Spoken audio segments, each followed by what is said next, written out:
नमस्कार मंडळी, मी अशोक एम शिजोडे. आजच्या आपण विषय घेतलेला आहे वाहन अपघात आणि चालकांचं अनियंत्रित वाहनावरील नियंत्रण. आजच्या या व्हिडिओमध्ये आपण चालू घडामोडी आणि उपयुक्त माहिती या सदरामध्ये हा विषय घेतलेला आहे. रस्ते सुधारले, वाहन चालक बिघडले. कशामुळे वाढते अपघाताची संख्या?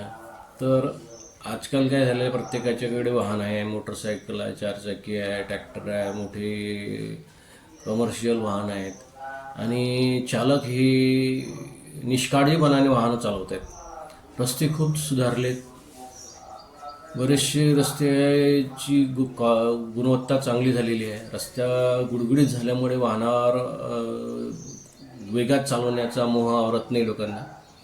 वाहनाची जी कंडिशन आहे, क्वालिटी आहे, जी ताकद आहे, त्या याच्याकडे दुर्लक्ष करून लोक वाहन खूप जोरात पळवतात. यामध्ये काही ड्रायव्हर लोकांची चुकीसुद्धा असते, व्यसनी असतात, स्वतः जास्तीत जास्त ताण घेतात. वाहन चालवताना जर ड्रायव्हरला झोप आली किंवा थकवा जाणवला तर पर्यायी व्यवस्था म्हणजे दुसरा ड्रायव्हर बसून वाहन चालवायला पाहिजे. परंतु तसं न करता लोक सर्रास डुलकी येईपर्यंत वाहन चालवतात आणि विशेष म्हणजे अपघाताचे जे प्रमाण आहे ते अंमली पदार्थ आणि दारू पिऊन चालवण्यामुळे जास्तीत जास्त होतात. वाहन चालवताना शक्यतो रात्रीचा जो प्रवास आहे तो 10-11च्या नंतर टाळला पाहिजे, कारण रात्री ही झोप येणे हे नैसर्गिक आहे. त्यामुळे रात्री काय होते की जेवण वगैरे झाल्यानंतर झोपीचं प्रमाण आणि डुलकीचं प्रमाण वाढतं. साधारणतः अपघात जे होतात ते पहाटे पहाटे जास्त होतात. सकाळी 2 ते 6च्या दरम्यान जे अपघाताचं प्रमाण आहे हे लक्षणीय आहे. यामध्ये चालकाला झोप जास्तीत जास्त येते. तर आणि आजकाल पालक वर्ग आपल्या मोटरसायकल लहान मुलांना फार देत आहेत, चालवण्यासाठी देत आहेत. जे 8वी-9वी मुलं आहेत, ज्यांचं वय नाही आहे, लायसन नाही मिळत, तरी मुलांना मोटरसायकल स्कूटी चालवलेल्या देतात. आणि नवीन मुलं असल्यामुळे वाहतुकीचे नियम माहीत असतात, वेगावर नियंत्रण नसते, त्यामुळे जास्तीत जास्त अपघात होतात. तरी मला विशेष म्हणजे पालकांना विनंती करायची आहे की जे मुलं 18 वर्षाच्या आतील आहेत त्यांना मोटरसायकल स्कूटी वगैरे चालवायची परमिशन देऊ नये, आणि दिली तर स्वतः एखादा मागं बसून त्याला पूर्ण बसून त्याचे नियंत्रण करावं, जेणेकरून त्याचा अपघात होणार नाही आणि आपल्या पाल्याला इजा होणार नाही.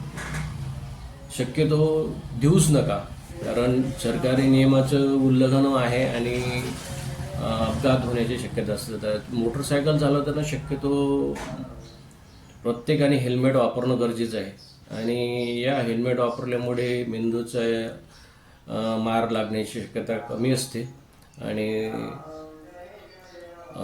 आपली जे इतर हाडं तुटल्या तर जुळून येतील, पण मेंदूला मार लागल्यानंतर मनुष्य कायमस्वरूपी अपंग होतो आणि किंवा मृत्यू पावतो. तेव्हा वाहन चालवताना योग्य काळजी घ्या. आणि अपघात कशामुळे होतात याचे आपण आज विश्लेषण करणार आहे. आपल्या या चांगले रस्ते झाल्यामुळे वाहनाचं नियंत्रण नसते. राज्यात गेल्या अनेक वर्षात समृद्धी महामार्ग व अनेक राष्ट्रीय महामार्गाची मोठ्या प्रमाणावर उभारणी झाली आणि दुरुस्ती करण्यात येते. त्यामुळे रस्त्यांची गुणवत्ता आणि सुधारल्यामुळे वाहनाचा वेग आणि संख्या या दोन्ही वाढल्या आहेत. सोयीबरोबर अपघाताचे प्रमाण झपाट्याने वाढत आहे. तज्ज्ञांच्या मते वाहन चालकांची बेफिकर वृत्ती, नियमाकडे दुर्लक्ष, वेगाचा अतिरेक अपघाताचे प्रमुख ठरत आहेत.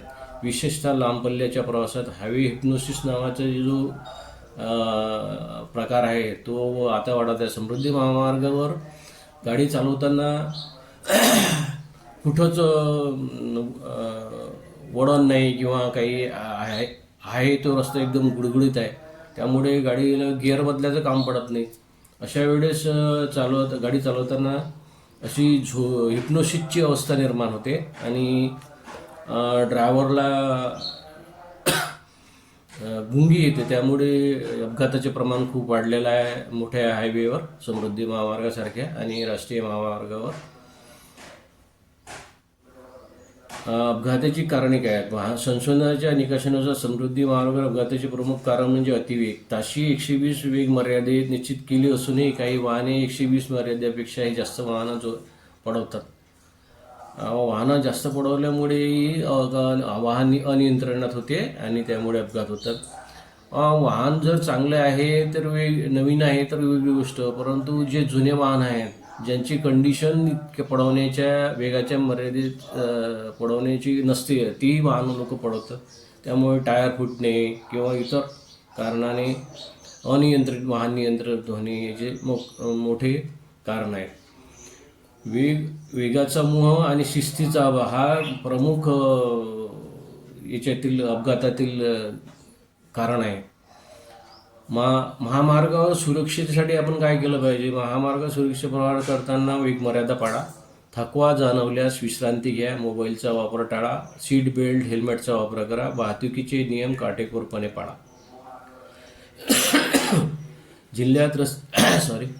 जिल्ह्यात रस्ते सुधारले, वाहन चालक मात्र बिघडले.